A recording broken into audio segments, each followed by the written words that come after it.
Throughout history, many great figures have left a profound impact on human civilization. From brilliant leaders and exceptional scientists to visionary thinkers, they have helped shape the world as we know it today. It is Sunday, the 7th of December 1941. On the sun-kissed Hawaiian island of Oahu, the tranquility is shattered when the thunderous roar of Japanese warplanes is heard overhead. In a devastating attack, waves of aircraft descend upon the U.S. Pacific Fleet at Pearl Harbor in an effort to sink as many ships as possible and give Japan the edge in the war ahead. 4,000 miles away, on his flagship in Hiroshima Bay, the commander-in-chief of the Japanese fleet and the man behind the attack awaits news of the operation with apprehension, as he knows the coming war will make or break the land of the rising sun. His name, Admiral Yamamoto, the mastermind of Pearl Harbor.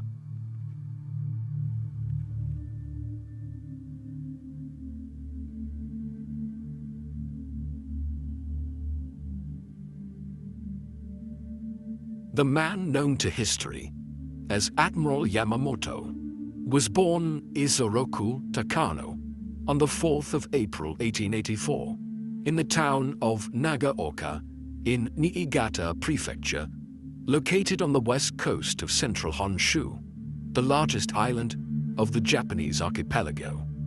His father, Sadayoshi Takano, came from a samurai family in Nagaoka and took the Takano name after marrying into the family. Sadayoshi had 4 children with his first wife. Following her death, he married her sister Mineko.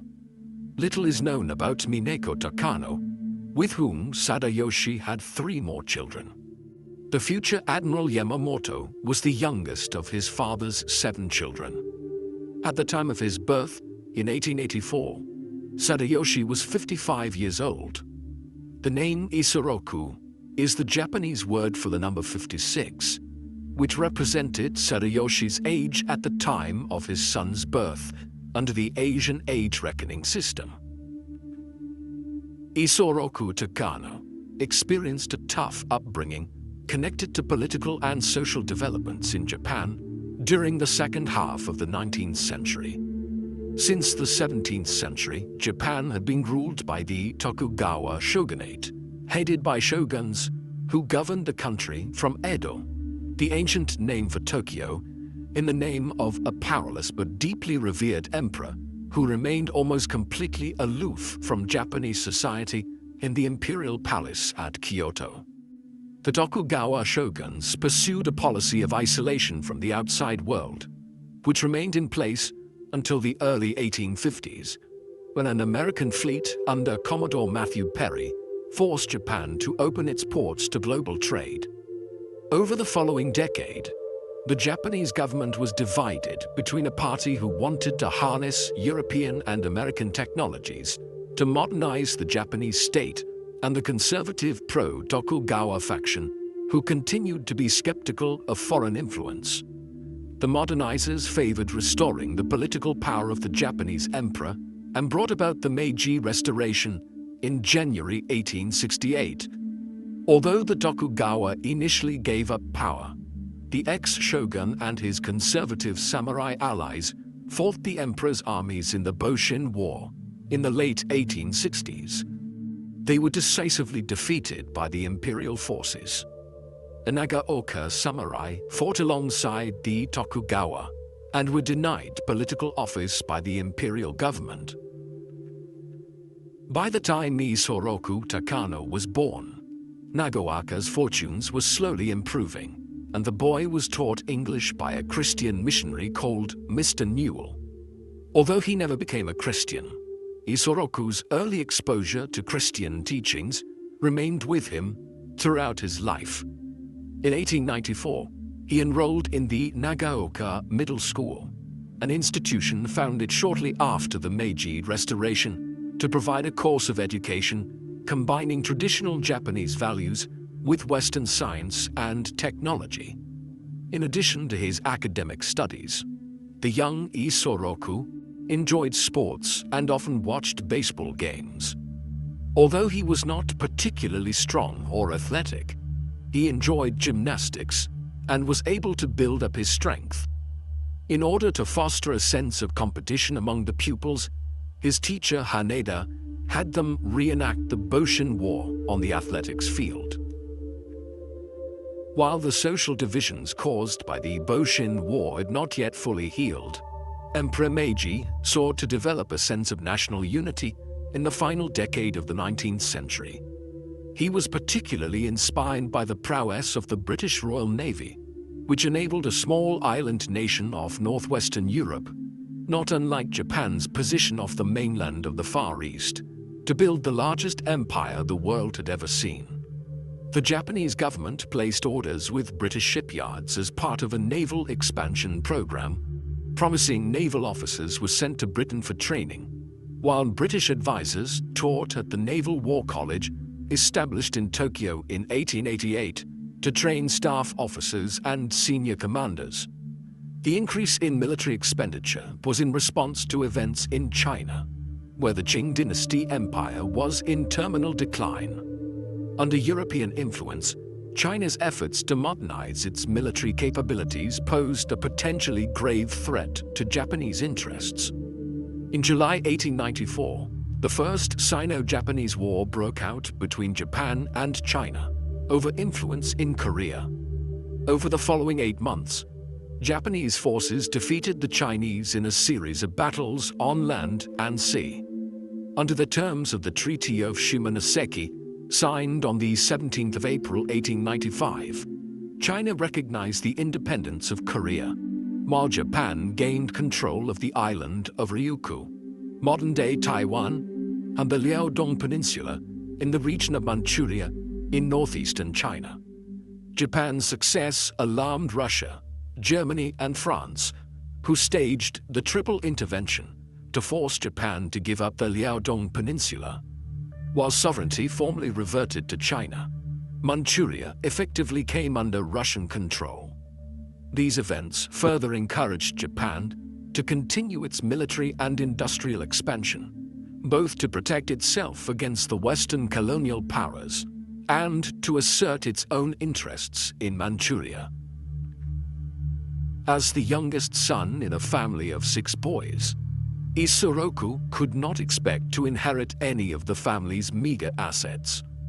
A military career was one of the few avenues of social mobility in Japan at the time, and in 1901, the 17-year-old Isoroku came second in the nationwide entrance examinations for admission to the Imperial Japanese Naval Academy, located on the island of Etajima in Hiroshima Bay.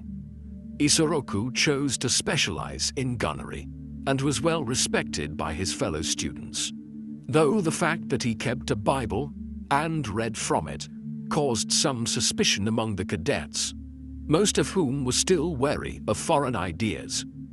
After a demanding first year involving physical exercise and theoretical studies, the students went to sea in their second year to gain practical experience on warships.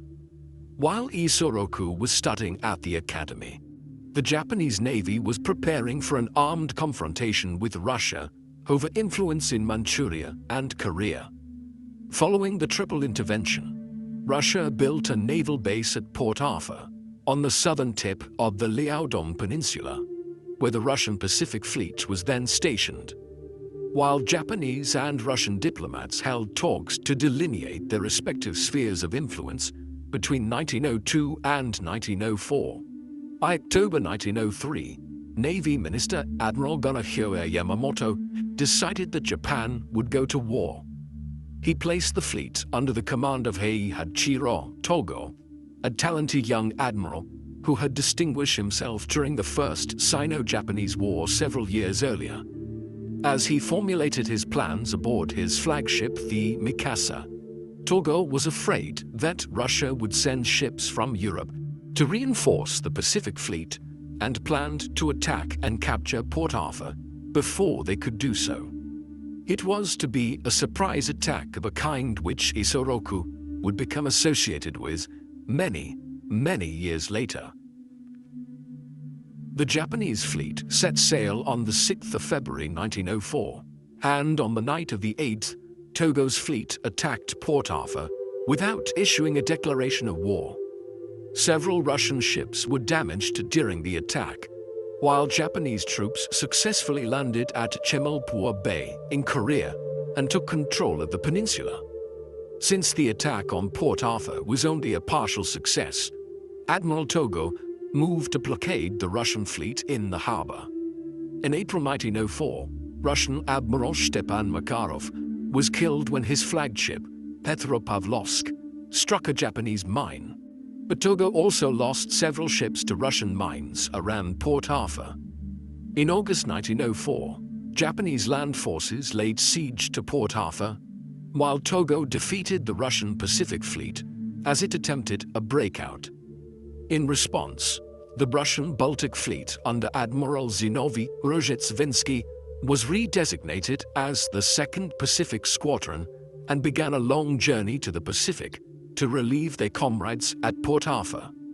Meanwhile, Isoroku Takano graduated from the Naval Academy in November and spent several weeks cruising around the Liaodong Peninsula on a training vessel until the 3rd of January 1905, when he began service as a gunnery officer on the new heavy cruiser Nisshin.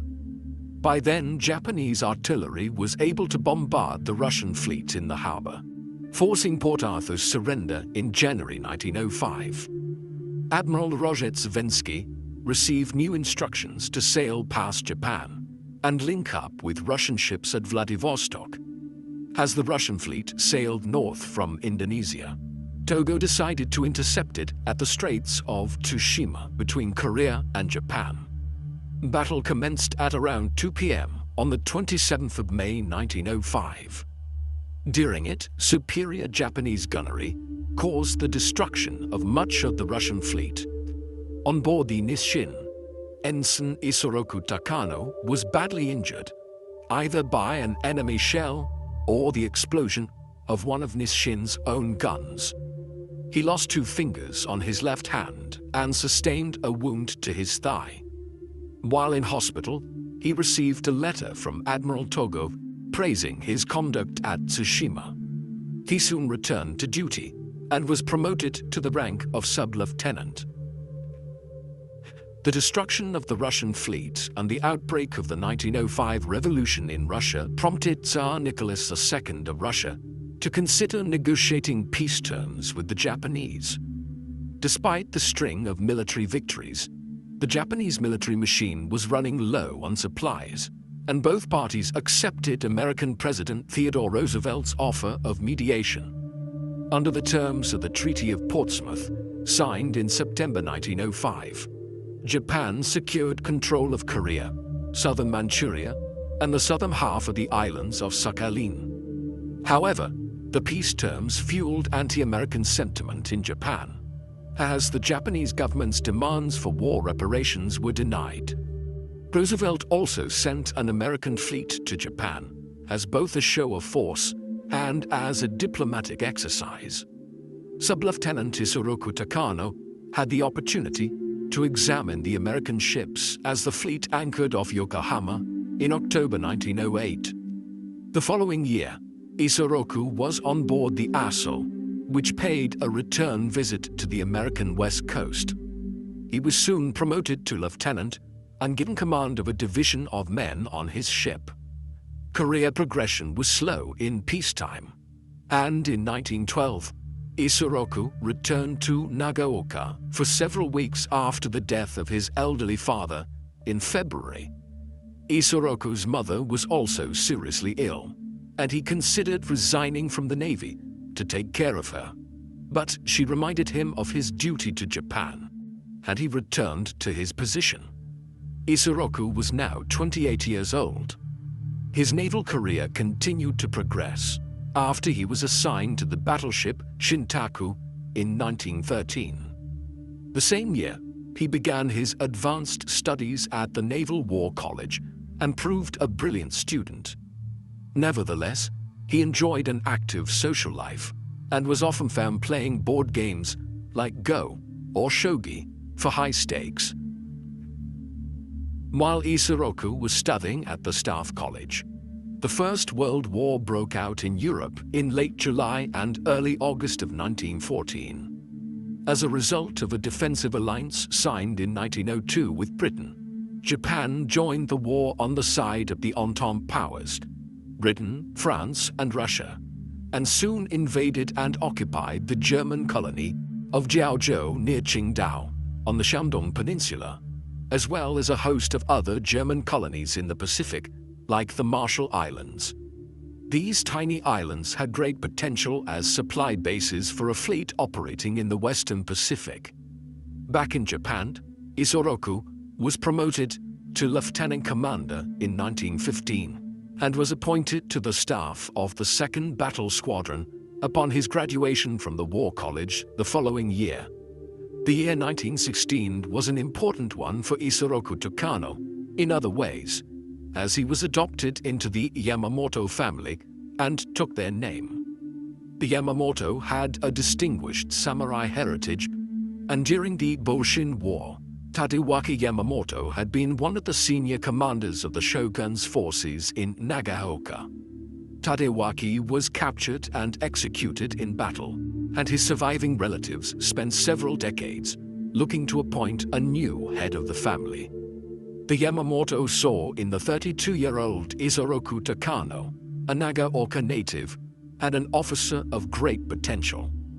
Isoroku gladly accepted the honor, and henceforth he would go by the honorific name Yamamoto. He now had the responsibility of securing the Yamamoto lineage, and in August 1918, he married Reiko Mihashi. While the couple would have 2 sons and 2 daughters, the union was not a love match, and Yamamoto was motivated by his responsibilities to his adopted family. Several decades after his death, it was revealed that he had relationships with several geishas, causing a scandal and embarrassment for the family. In April 1919, Yamamoto left his new wife at home and sailed to the United States. The Japanese naval establishment considered the US its main rival in the Pacific Ocean, and Yamamoto was among the officers sent to America to improve their English and to gather intelligence about the country and its people. Yamamoto took an English course at Harvard, had also carried out a study of petroleum resources. Oil was just then replacing coal as the main energy source for warships all over the world, but Japanese oil production was limited to a few wells in Yamamoto's native Niigata prefecture. While he continued to indulge in his passion for gambling at the bridge table at Harvard, Yamamoto had the opportunity to visit Chicago and Detroit, where he was impressed by America's manufacturing prowess. He also developed an interest in the debate about naval aviation and whether it was possible for aircraft dispatched from a ship to sink a large battleship with bombs or torpedoes. He was promoted to full commander in late 1919. During his summer break in 1920, he made a visit to inspect the oil fields in Mexico, financed by his winnings at the bridge table. Then, in the summer of 1921, Yamamoto returned home to Japan to take up responsibilities as an instructor at the War College in Tokyo. During the winter of 1921 to 1922, Japan was one of 9 global powers which met at the Washington Naval Conference to discuss a situation in East Asia after the First World War and to consider arms control proposals. While Yamamoto was already back in Japan, his close friend Takeichi Hori attended the conference. The Japanese delegation was divided between the fleet faction, which opposed any limitations, and the treaty faction, which was prepared to limit the size of the Japanese Navy to 3/5 the size of the British and American navies, which had interests in both the Pacific and Atlantic Oceans. Navy Minister Tomosaburo Kato also wanted to reduce government expenditure and signed the Washington Naval Treaty, accepting the limitations. Yamamoto and Hori were of the same view and believed that war with the United States was both unthinkable and unwinnable. During his tenure as an instructor at the Staff College, Yamamoto continued to show his interest in oil resources and naval aviation. In 1923, he went on a second trip abroad, working as an English interpreter for Admiral Kenji Ide on a tour of Europe and the United States. A major highlight of the trip was a visit to the casinos in Monaco. Yamamoto later remarked that he could see himself spending his time as a full-time gambler after retiring from the Navy. After being promoted to captain, he returned to Japan and took command of the cruiser Fuji in June 1923. He was disappointed with the position and sought a role in naval aviation instead. To that end, in 1924, he secured an appointment to the staff of the Kasumiga Ura Aviation Corps, where he learned to fly alongside the cadets and was appointed Director of Studies by the end of the year. The young cadets and Kasumiga Ura initially mocked Yamamoto for learning to fly as a 40-year-old man, but within a month or two, he successfully instilled a new sense of discipline among the students.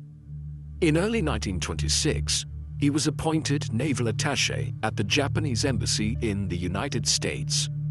In this capacity, he got to know several American naval officers and often played bridge or poker with them. While his main task in Washington was to confirm that the US Navy was in compliance with the arms limitation agreements, Yamamoto kept a close eye on developments in naval aviation. A loophole in the Washington Treaty allowed navies to convert cruisers into aircraft carriers, encouraging all naval powers to consider how to make best use of air power at sea. Yamamoto was impressed by how American pilots used scientific instruments for navigation and reported back to his superiors in Japan on his findings. The periods of time which Yamamoto spent in the United States in the late 1910s and 1920s were important ones for the development of naval aviation as a component of the military arsenal of the Empire of Japan. As noted, Yamamoto was one of the foremost promoters of this in the Japanese Navy. In a sense, it was nothing new.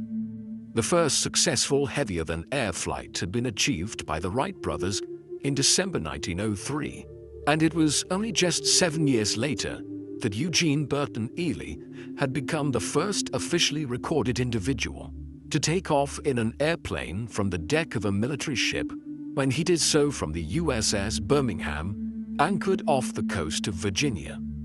Several nations were experimenting with combining aviation and naval warfare in the early 1910s. But it was Japan which first employed naval aviation in wartime when, in September 1914, just weeks into the First World War, several aircraft had been launched from the Makamiya ship to conduct an aerial raid over the German port colony of Qingdao on the Yellow Sea coast of China. The utility of launching aircraft from ships had become apparent as the First World War went on, and by the later stages of the conflict, several nations were drawing up plans for designing purpose-built aircraft carriers, boats that were specifically designed to transport airplanes and launch them from the deck of the ship. The British were the first to order the construction work of such a ship when they laid down the hull of the HMS Hermes later in 1918. But it took 6 years to complete, and so the Japanese, thanks to the encouragement of figures like Yamamoto, beat them to become the first nation to commission a purpose-built aircraft carrier when the Ho-Shou was launched in 1922. There were, though, many technical developments to come, and throughout the 1920s and 1930s, Yamamoto would be central to developing larger aircraft carriers that could transport bigger and faster planes with more firepower. This would be his major contribution to the Japanese military from a technical perspective. Yamamoto returned to Japan in 1928 and was given command of the cruiser Isuzu, a temporary appointment which served as a refresher for his responsibilities of commanding a ship at sea. In January 1929, he took command of the Akagi, the new flagship of the 1st Carrier Division. Not long after Yamamoto took command, several lives were lost during a training exercise as the pilots struggled to locate the carrier in poor weather and crashed into the sea. Following the tragedy, Yamamoto was determined that his pilots would have better navigational equipment. In late 1929, he had the opportunity to implement his own recommendations as a member of the Naval Affairs Bureau of the Navy Ministry. In November, he was promoted to the rank of Rear Admiral, and in January 1930, he joined the Japanese delegation at the London Naval Conference. The meeting took place in the aftermath of the Wall Street crash, which plunged the global economy into the Great Depression. The Japanese economy had already been in depression since 1927, and belligerent army officers and politicians proposed seizing control of Manchuria to improve the country's economic fortunes. In 1928, the Japanese Kwantung Army assassinated the Manchurian warlord Zhang Zhuolin, hoping that his son and successor Zhang Shuiliang would be more compliant. The opposite was the case, and the younger Zhang was determined to resist Japanese influence. Within the Japanese Navy, Yamamoto and the treaty faction opposed the move into Manchuria. At the London Conference, the Japanese delegation presented a united front and demanded at least 70% of British and American naval strength. Yamamoto acquitted himself well during the conference, but the British and Americans were unwilling to compromise. The members of the Japanese delegation were prepared to walk away from the talks, but the young Japanese Emperor Hirohito instructed the delegation to agree to an extension of the 5-3 ratio. Back in Japan, the split in the Navy became public as the treaty was ratified following an intense debate. Yamamoto managed to escape the political controversy with an appointment as Director of the Technical Division of the Navy's Aviation Department. In this new role, he implemented a program that would place the carrier force at the center of Japan's naval doctrine. He formed 14 new naval air squadrons and was instrumental in the development of new carrier-based aircraft from Nakajima and later Mitsubishi, which would eventually produce the famous Mitsubishi Zero.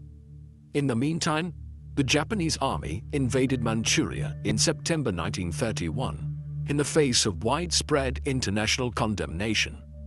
While the operation was largely carried out by the Japanese Kwantung Army, Japanese naval aircraft supported an attack on Shanghai in late January and early February 1932. After defeating Chinese regular armies in Manchuria, the Japanese occupation authorities set up the state of Manchu Corps in March, had installed the last Qing Emperor Puyi as its puppet ruler. Despite these military successes, in the winter of 1931, the Japanese government collapsed, and Tsuyoshi Inukai became prime minister that December. Although he supported the invasion of Manchuria, Inukai sought to restrain the army to improve diplomatic relations with the United States. This led to his assassination by a group of young Navy officers on the 15th of May 1932, enabling the hardliners to take control of the government. In March 1933, Japan withdrew from the League of Nations, the international body founded after the First World War to promote global peace. These developments alarmed Admiral Yamamoto, who recognized that the Japanese government was moving towards the unthinkable conflict with the United States that he warned against.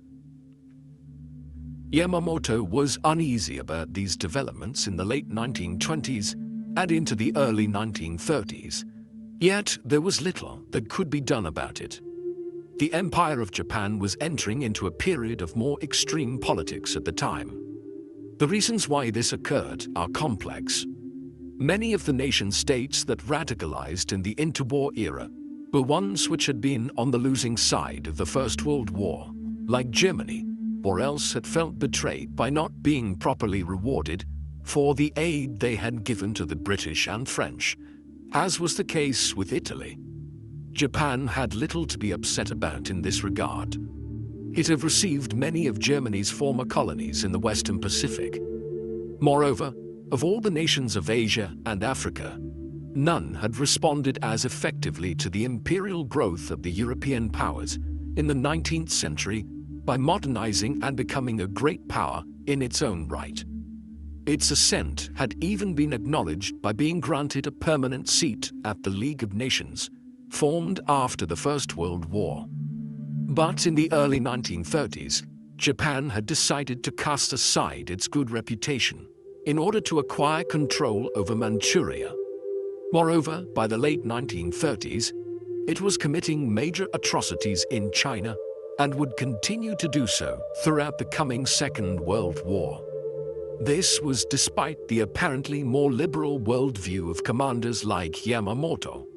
The explanation is that a series of developments occurred in the late 1920s that radicalized Japanese politics, particularly the proliferation of the idea propounded by political writers like Shumei Okawa that Japan was destined for a clash of civilizations with the West for control over the Far East and the Western Pacific Ocean.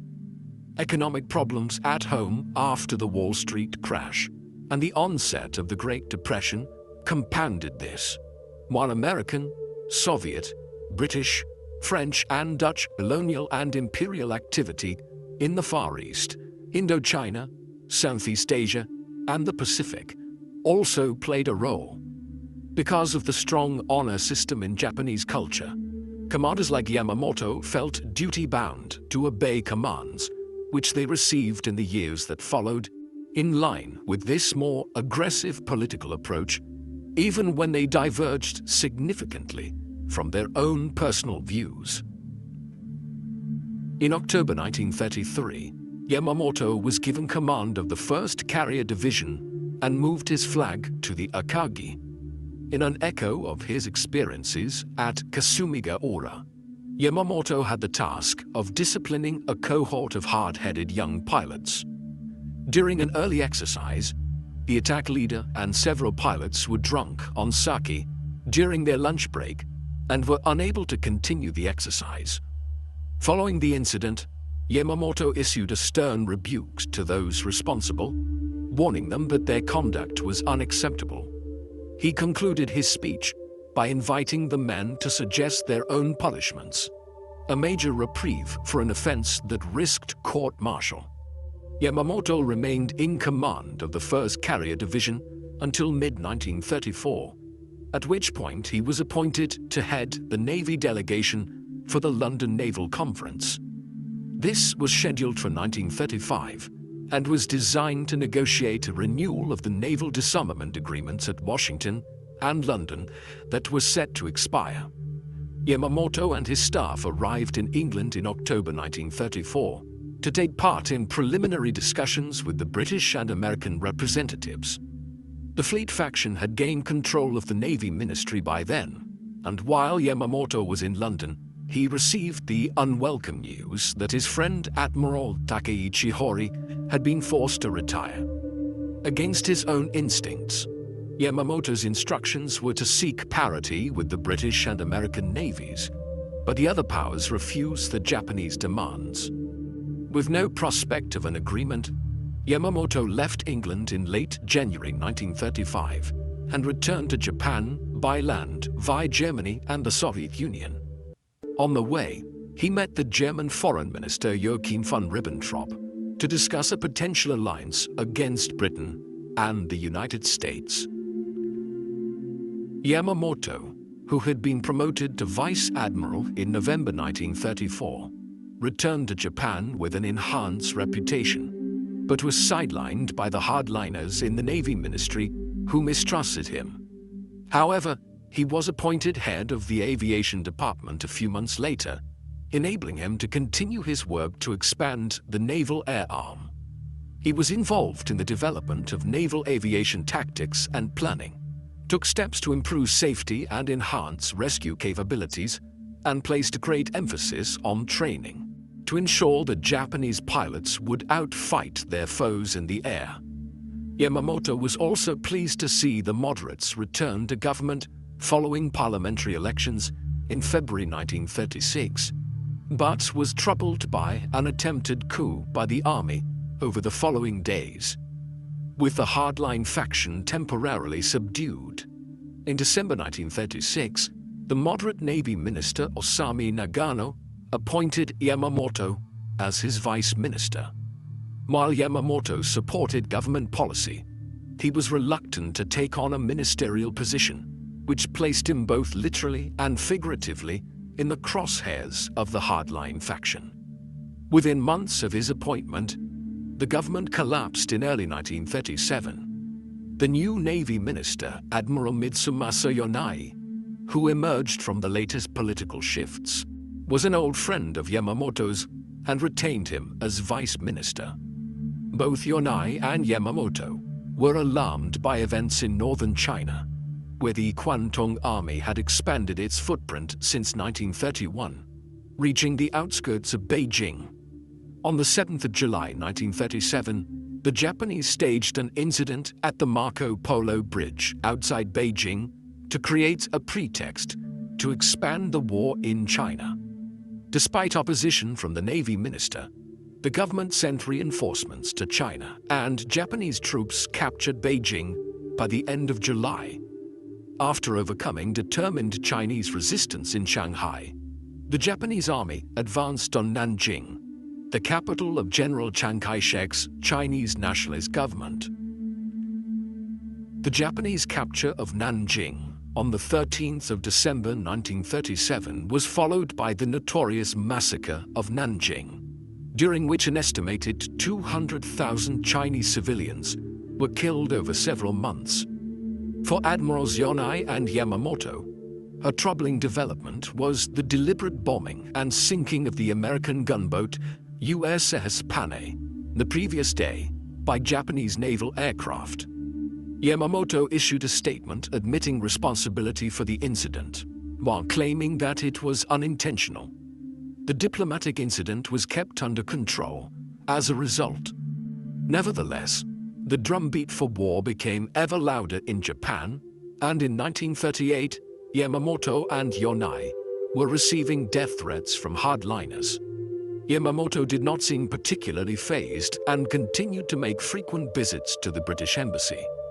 While Yamamoto served in the Naval Ministry through 4 short-lived governments, in August 1939, Kiichiro Hironuma resigned as Prime Minister after Germany unexpectedly signed a non-aggression pact with the Soviet Union. This came as a great shock to the Japanese, who had signed the Anti-Comintern Pact with Germany, targeting the Soviet Union. Since May 1939, Japanese troops have been fighting Soviet forces at Halhingol in Mongolia, and in September, the Soviet General Georgy Zhukov launched a successful counterattack which defeated the Japanese and prevented the army from moving into Siberia. Meanwhile, General Nobuyuki Abe was appointed Prime Minister on the 30th of August and dismissed Yonai from office.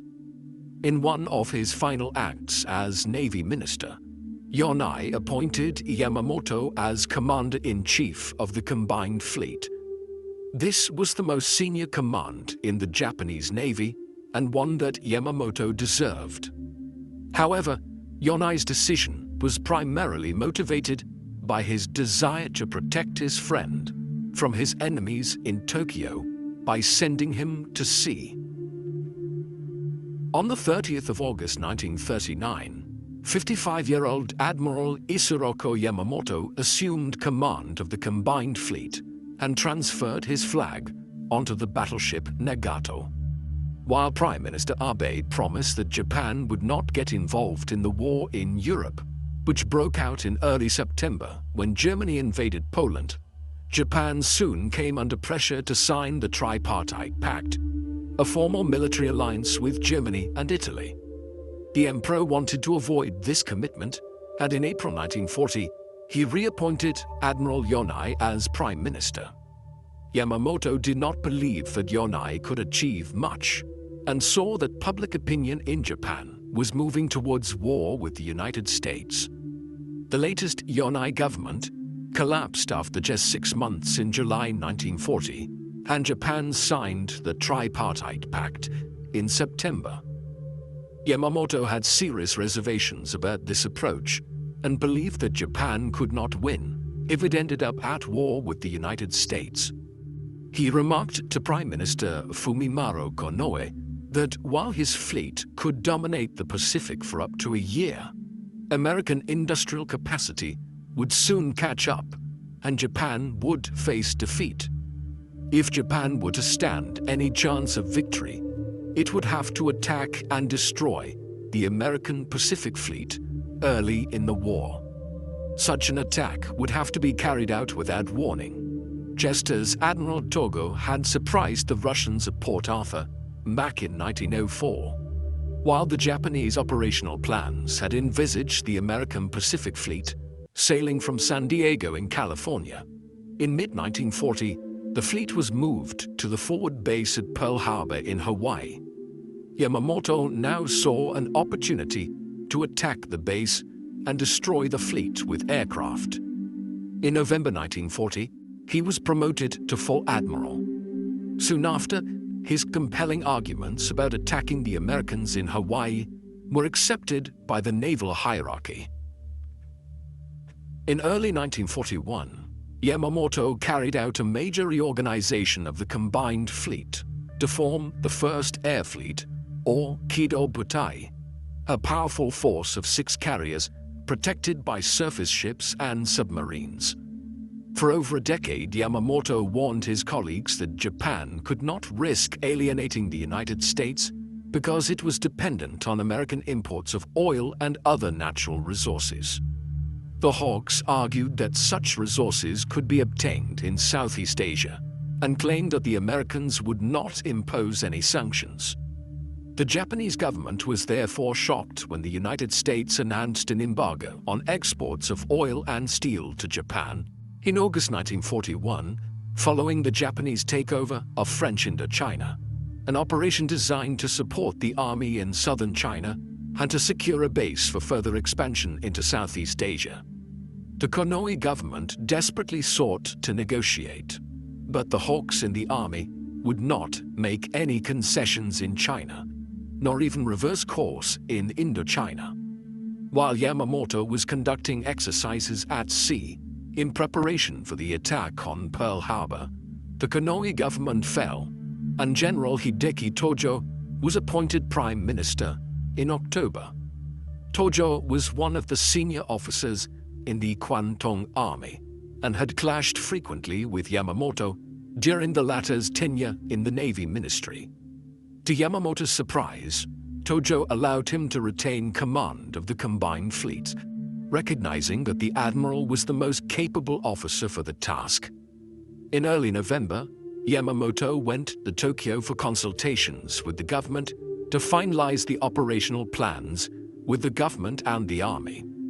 The attack on Pearl Harbor was to coincide with invasions of British Malaya, the American Philippines, and the Dutch East Indies, in order to secure the vital resources required by the Navy, most notably the oil found in abundance in the East Indies.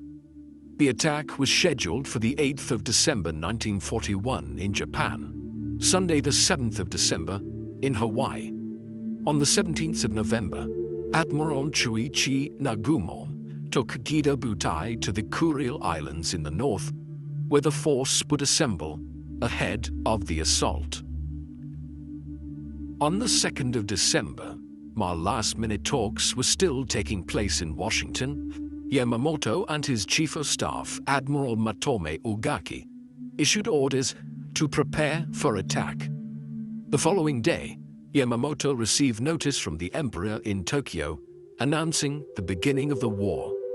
That evening, Yamamoto made a surprise visit to his house and had dinner with his wife and children.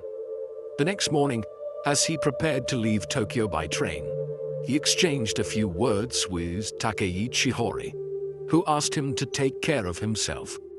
Yamamoto prophetically responded, "Thanks. I don't imagine I'll be back."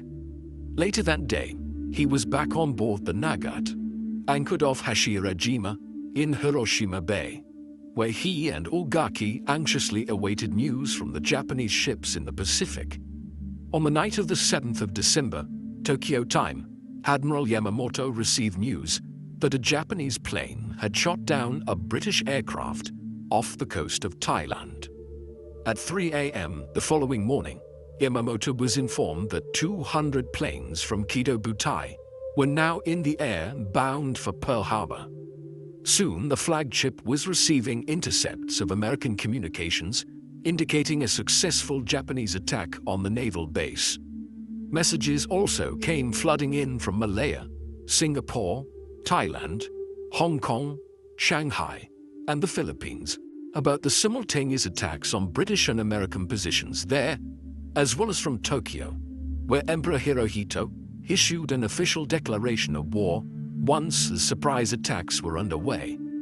Meanwhile, Admiral Nagumo reported that 2 battleships had been sunk and 4 damaged at Pearl Harbor, while 300 American planes were destroyed. Only 30 Japanese planes were lost.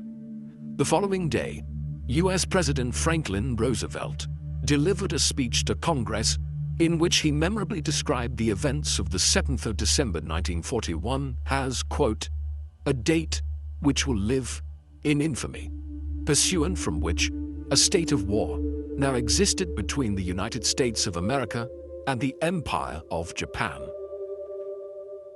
Although Yamamoto received congratulations from the government on the 9th of December for the success with which the attack on Pearl Harbor had been executed, he was incensed to learn that Nagumo had broken off the attack after launching 2 waves.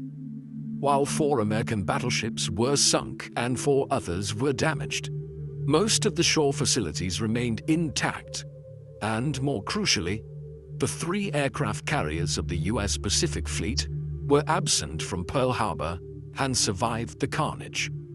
As a result, the U.S. Pacific Fleet was not utterly destroyed and could rebuild itself around its carriers and submarines in short order, particularly so if it reassigned some of the Atlantic Fleet to the Pacific.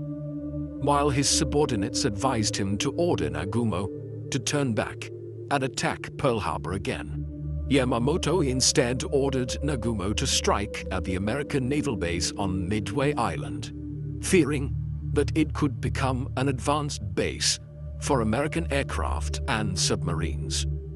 On the 10th of December, the Japanese Navy scored another major success when a force of torpedo bombers sank 2 large British vessels, the battleship Prince of Wales and the battlecruiser Repulse.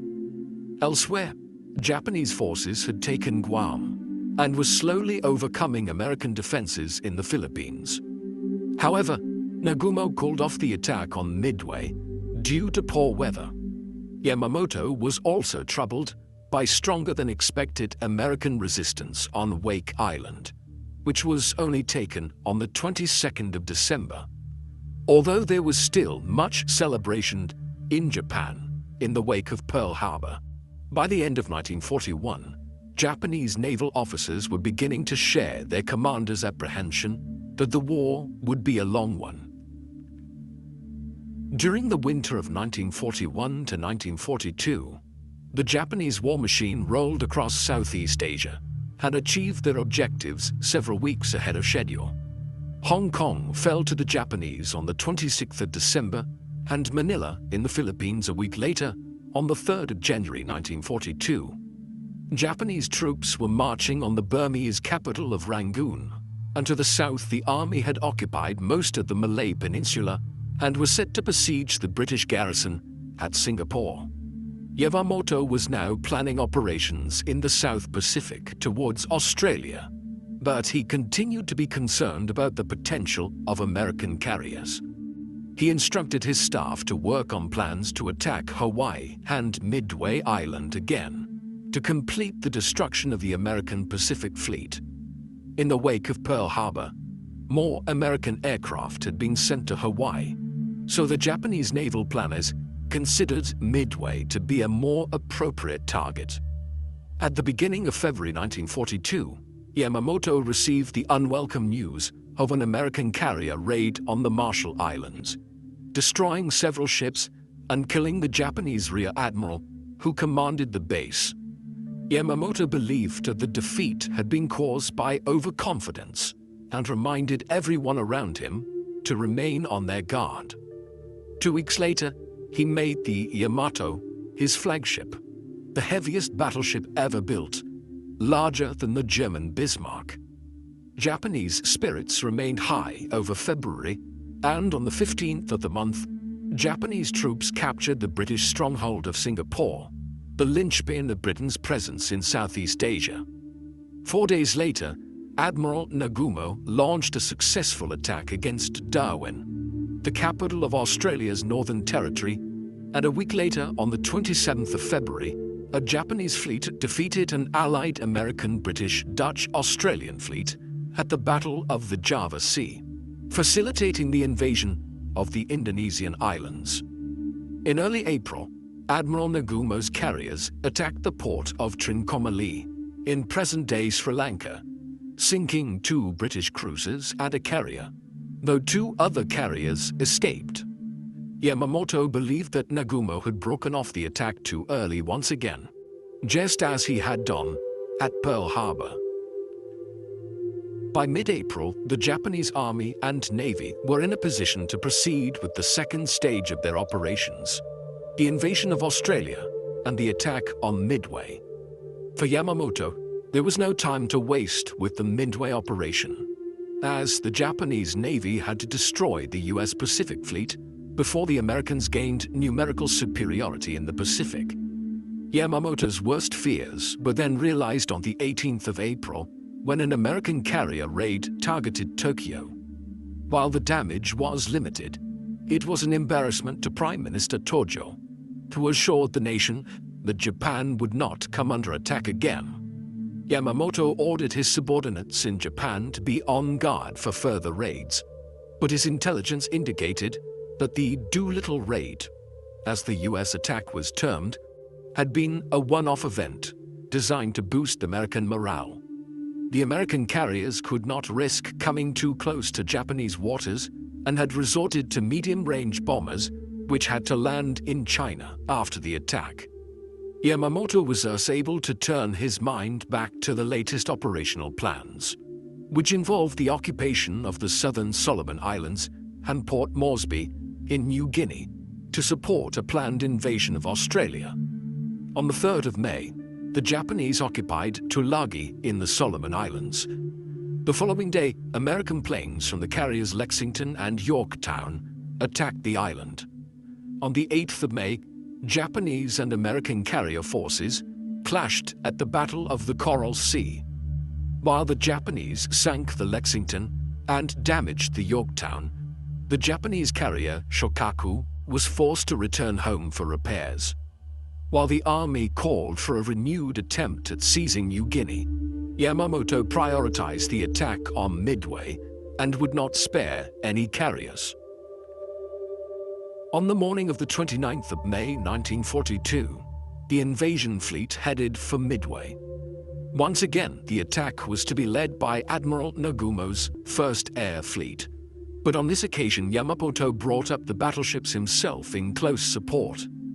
In conjunction with the attack on Midway, Admiral Nobutake Kondo's 2nd Fleet was to head north to attack the Aleutian Islands of Alaska.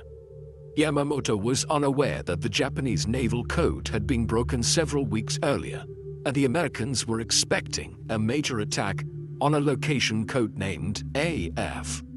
In order to confirm the identity of AF, Admiral Chester Nimitz sent a message that the base at Midway was short of fresh water. The Americans duly intercepted a Japanese message that AF lacked fresh water, confirming that Midway was to be the target. The intelligence advantage enjoyed by the Americans made up for the numerical disadvantage. Although Kido Butai had been reduced to 4 carriers, the American fleet only had 3, including the Yorktown. The American battleships were also older than their Japanese counterparts. On the morning of the 5th of June, Tokyo time, Nagumo launched his attack, sending the first wave of bombers to hit Midway. Under Yamamoto's operational plan, a second wave of planes were equipped with torpedoes to intercept a potential attack by the American fleet. Having neglected to cover his flanks, Nagumo was unaware of the position of the American fleet and ordered the bombers to be rearmed with bombs for a second attack on Midway. Within half an hour, the American fleet was spotted, but only one carrier was registered. The Americans kept their carriers separate to avoid presenting a large target to the enemy. Just as the first wave of Japanese aircraft returned to their floating hangars, American planes began their attack on Kido Butai. While the American torpedo bombers were shot down by fighters, the dive bombers were more successful and scored hits on the Akagi, Kaga, and Soryu. With 3 Japanese carriers in flames and more than 200 aircraft destroyed, only the Hiryu managed to escape the calamity. While Yamamoto hurried to bring his battleships to support the surviving ships, Nagumo broke off from the engagement towards the north. Yamamoto was furious at Nagumo and ordered him to launch a night attack against the American fleet. But Nagumo reported that the Hiryu had also been hit in the late afternoon and was out of action. Yamamoto had no choice but to cancel his orders, while the Hiryu desperately tried to remain afloat. The efforts were unsuccessful, and the ship was lost the following morning. On the 7th of June, the final day of the Battle of Midway, Yamamoto received a slight consolation as the Japanese fleet came across the limping Yorktown and sank the carrier. Yamamoto retreated towards Wake Island, hoping to lure the American carriers to pursue him. But the Americans refused the bait. As the fleet made its way back to Japan, Yamamoto summoned the staff of Kido Butai for discussions on board the Yamato. Nagumo could not bring himself to face Yamamoto, and it was up to his chief of staff, Admiral Ryunosuke Kusaka, to offer his apologies and admit responsibility for the flawed tactics and the failure to follow the commander-in-chief's orders. Yamamoto avoided punishing Kusaka and accepted his own responsibility for allowing the concentration of the carriers. When the fleet returned to Hashirajima a week later, Yamamoto received a message from the emperor assuring him of his favor and continued confidence. Although the imperial vote of support raised his spirits, Yamamoto had not only failed to destroy the American fleet, but he had lost 4 of his prized aircraft carriers in a single battle and was desperate to rebuild the force. Japanese shipyards began to convert cruisers to carriers, but any hopes of a quick victory were dashed, and Yamamoto believed that the Japanese military would soon lose its numerical and technological advantage to the Americans. Following the defeat at Midway, Kido Butai was disbanded, and Admiral Nagumo was assigned to the command of the new Third Fleet, centered on the carriers Shokaku and Zuikaku. Plans to invade Samoa and Fiji were abandoned, as a less ambitious war strategy was now adopted, one which aimed to prepare for the inevitable American attack and hold the territory which had been conquered. Without the prospect of naval support, the army invaded Port Moresby by land, and Yamamoto issued orders to build air bases in the Solomon Islands, at Tulagi and Guadalcanal. In early August, he received news that the Americans were attacking Guadalcanal in force and had captured the airfield, which was renamed Henderson Field. Although the situation appeared to be under control after the Japanese 8th Fleet sank 4 Allied cruisers off Savo Island on the 8th of August, the Army underestimated the strength of the U.S. Marines on Guadalcanal. Yamamoto decided to take personal command of the situation and moved the 2nd and 3rd Fleets to Truk Atoll in the South Pacific. A Japanese attempt to resupply Guadalcanal was intercepted by the American fleet, and the light carrier Ryujo was sunk. In return, Nagumo's force located the American carrier Enterprise and forced it to return to Pearl Harbor for repairs. But the resupply mission was a failure, and Yamamoto was forced to use warships rather than transports for the task. As the battle continued into September, Yamamoto recognized that it would require a substantial army presence to retake the island, but considerable Allied activity in the air and on the sea meant that it would be difficult to land reinforcements. The Japanese continued to underestimate the strength of American forces on Guadalcanal, and on the 13th of September, an 8,000-strong force under General Kiyotake Kawaguchi failed to capture the American airfield and had to withdraw. While Yamamoto promised to do all he could to support the army and to destroy the American carriers in the South Pacific, all supplies at Truk Atoll were running low. Japanese naval aircraft continued to inflict heavy losses on the US Navy, but the Japanese were also losing large numbers of experienced men who could not be replaced. The rate of attrition was exacerbated by the tendency of many officers and men to give up their lives in the event of failure as a matter of honor, an approach that Yamamoto opposed. The admiral also criticized the unwarranted optimism among Japanese army commanders who frequently sent small detachments of men to almost certain death. By the time the army recognized the necessity of reinforcing Guadalcanal in strength in October, a combination of poor weather and the Allied naval presence served as major obstacles. Yamamoto anticipated a decisive battle at Guadalcanal in October, in which the Japanese army would retake the airfield and capture the island. Following a clash off Cape Esperance on the 11th of October, Yamamoto realized that the American carrier force was in the vicinity and ordered Nagumo to locate and engage it.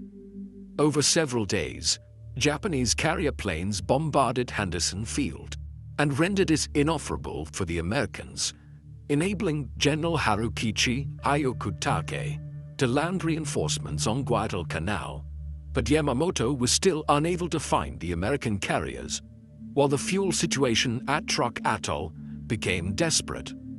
After several delays, General Hyokutake's force began attacking Henderson Field, but the airfield remained in American hands.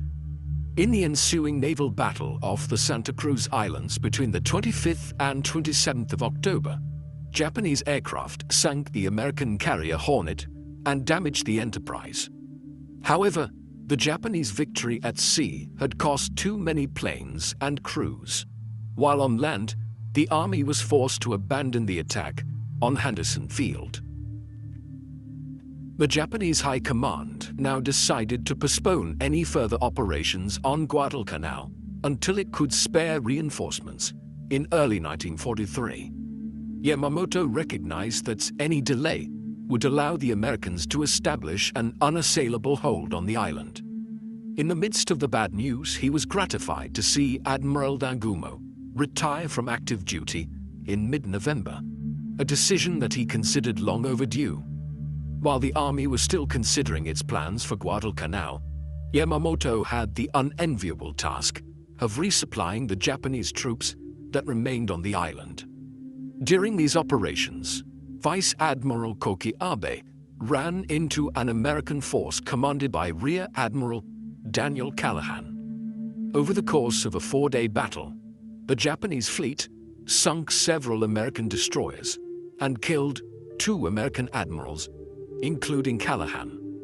However, both Japanese battleships, the Hiei and Kirishima, were lost during the engagement. The Japanese managed to land 2,000 men on Guadalcanal, but all the supplies were destroyed, exacerbating the situation for the 30,000 Japanese troops already on the island. While Yamamoto continued his efforts to supply the island, the Americans had effective control of air and sea, and the US Marines on the island could easily be reinforced and resupplied, while Japanese troops remained in a desperate situation. In the meantime, Japanese bases in New Guinea were now coming under attack, and by the new year, the High Command in Tokyo decided to evacuate from Guadalcanal. The night evacuation was carried out successfully, and 13,000 men were taken off the island, leaving behind 24,000 fallen comrades who had succumbed to hunger and disease. Despite the major setback, General Tojo and the High Command in Tokyo remained optimistic. With reinforcements from China, the Army and Navy would concentrate its efforts on New Guinea and Port Moresby before moving to recapture Guadalcanal. Regardless of the losses in the campaign, Admiral Yamamoto retained a powerful fleet and continued to hope for a decisive naval engagement with the Americans before the Allies could bring overwhelming force to bear in the Southwest Pacific. Throughout the Solomon Islands campaign, Yamamoto struggled with faulty intelligence, and on the 2nd of March 1943, the Japanese Navy was surprised by a large Allied air presence in New Guinea, which decimated a Japanese supply convoy. Yamamoto was also still set on destroying the American airfield at Guadalcanal, which remained central to American air power in the wider region. To this end, he assembled a large force of 5 aircraft carriers to raid the island. On the 1st of April 1943, 40 American fighters scrambled to meet 60 Japanese planes over Guadalcanal, resulting in the loss of 6 American planes and 18 Japanese. Such loss ratios confirmed to Yamamoto that American pilots were now more experienced and American planes more effective than they had been earlier in the war. 3 days later, the admiral arrived at the air base at Arabawa, on the northern tip of the island of New Britain, to the east of New Guinea, where he celebrated his 60th birthday by Japanese reckoning. He remained at the base to supervise Operation Eagle, the counteroffensive in the eastern Solomon Islands, which was launched on the 7th of April. The admiral received a steady stream of positive reports from his pilots, claiming that vast numbers of American ships and planes had been destroyed or sunk. On the 16th of April, after receiving reports that no more Allied planes were in the air over Guadalcanal, Yamamoto declared a successful end to the operation. These operations around Guadalcanal would be the last contribution Yamamoto made to the Japanese war effort. On the morning of the 18th of April 1943, he and Admiral Ugaki flew in separate bombers to visit the frontline bases of Buka and Buin on Bougainville Island. The visit had been planned for several days, and Yamamoto disregarded warnings from colleagues about the dangers of such a visit. American naval intelligence intercepted a message detailing Yamamoto's plans for the day. While the American admirals felt uneasy about ordering an attack on Yamamoto, President Roosevelt approved the ambush, codenamed Operation Vengeance. As the bombers carrying Yamamoto and Ugaki prepared to land on Bougainville, 24 American fighter planes from Henderson Field intercepted them and shot both bombers down, despite the efforts of the 9 Japanese fighter escorts. In his diaries, Ugaki describes seeing Yamamoto's plane plunging into the jungle with a trail of black smoke, shortly before his own aircraft ditched into the water. Later that day, Yamamoto's body was recovered, and the post-mortem determined that he had been killed instantly by gunfire. After the body was cremated, his ashes were sent back to Japan for a state funeral, before being divided between the Tama Cemetery in Tokyo and the Yamamoto family cemetery in Nagaoka. His death was a major blow to morale, and many people in Japan began to doubt that the war could be won. Events in the year that followed only confirmed this suspicion, culminating in the Battle of the Leyte Gulf in October 1944, during which Japan's air and naval power in Southeast Asia was comprehensively broken, ushering in the last stages of the Second World War in the Pacific. Isoroku Yamamoto is best known as the Japanese admiral who planned the attack on Pearl Harbor, one of the defining events of the history of the 20th century. Since the 1920s, Yamamoto had been one of the strongest advocates of developing a strong contingent of aircraft carriers in the Japanese Navy. As he rose up the ranks of the Japanese Navy, he played a major part both in building an effective carrier force and in shifting Japanese naval doctrine towards carriers. However, while many of his colleagues were unrepentant nationalists, throughout his life, Yamamoto admired European and American culture and made many friends in the British and American navies during his foreign visits. He had always been on the moderate wing of the Japanese Navy, and during the late 1930s, he did all he could as a junior government minister to hold back the tide of war against Britain and the United States. He was particularly skeptical about the possibility of Japan winning any war against the US.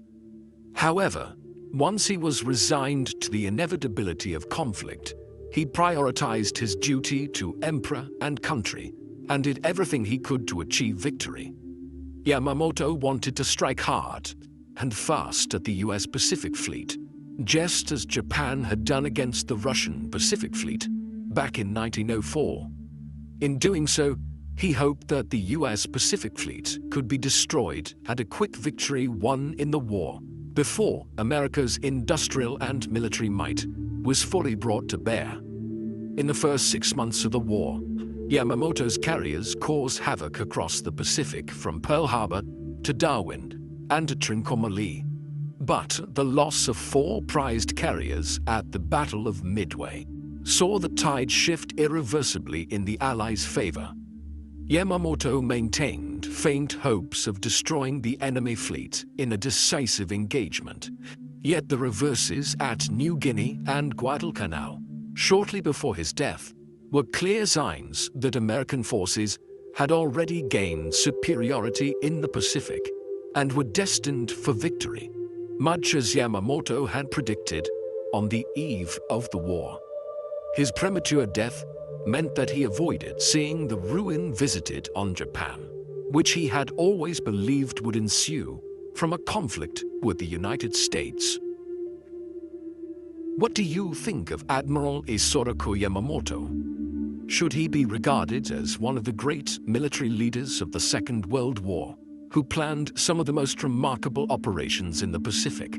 Or should he be remembered as a tragic figure, whom fate condemned to fight a war which he wished to avoid against a nation which he believed Japan could not defeat in the end?